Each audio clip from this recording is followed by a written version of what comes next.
So Marcus, what is the difference between lead generation and branding? Educate your money now. Hello, and welcome to Educating Your Money podcast. I'm your host, kirui-case, owner of Matnick Bookkeeping Services. I hope everyone is staying safe and healthy. Today's episode is Effective Marketing Strategies Worth Your Money. We will be discussing what marketing strategies are currently being used and how public relations can help your business. We would like to thank Out and About Business Solutions for sponsoring our podcast. Today's guest is Marcus Miller. He is the Chief Marketing Officer at SM Branding and Consulting. Would you like to tell us a little bit about yourself? Yes. So I'm more of a marketing and branding specialist.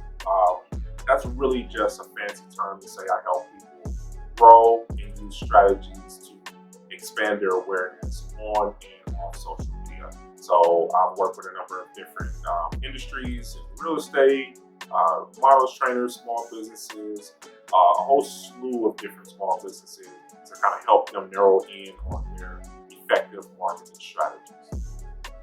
What are the best innovative marketing strategies used in today's businesses? I don't know if they're used. I would like for them to be used. But if you're in a small business, actually if you're in business or branding at all, and you want any awareness, you got to be playing social media. Social media can get confusing. There's a lot of different pieces of information that gets a little confusing really, really quickly. Essentially, Facebook, Instagram, Snapchat, all of these are good for branding. But if we're talking lead generation, which a lot of small businesses are concerned with, my top pick is Facebook by far. What is public relations or PR, and how important is it for the average business owner? I would say for the average business, on a scale to 1 to 10, I would say somewhere around a 6.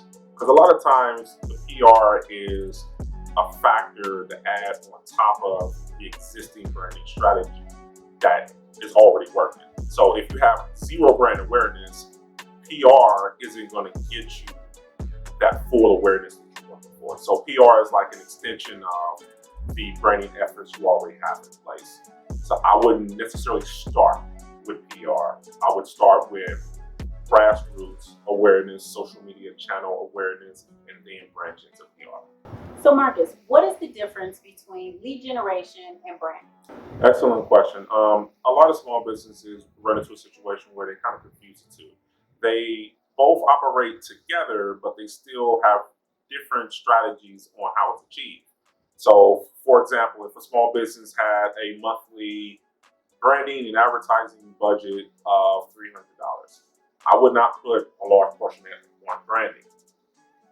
I would put a small, maybe 10%, just enough to get professional photos, product shots, things like that, just enough to get some presence online.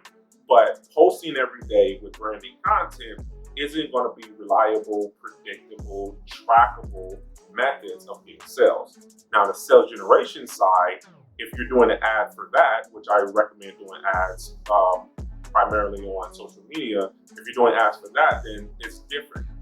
On the branding content, you're looking to communicate your message, who you are, what you're about, all of those different aspects to get people feeling like they know you on social media.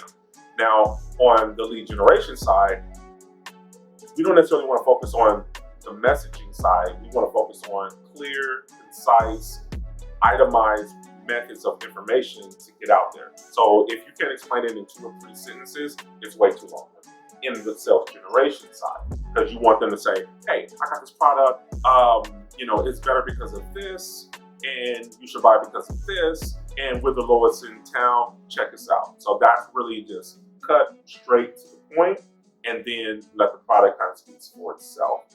And so they both work. Now, how that works separately, if I take my branding content and put $300 worth of ad spend to show people on Facebook, it will perform terribly.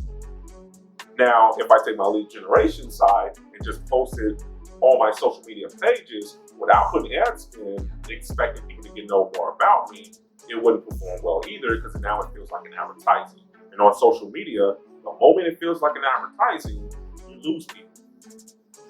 So we want to be cautious of that.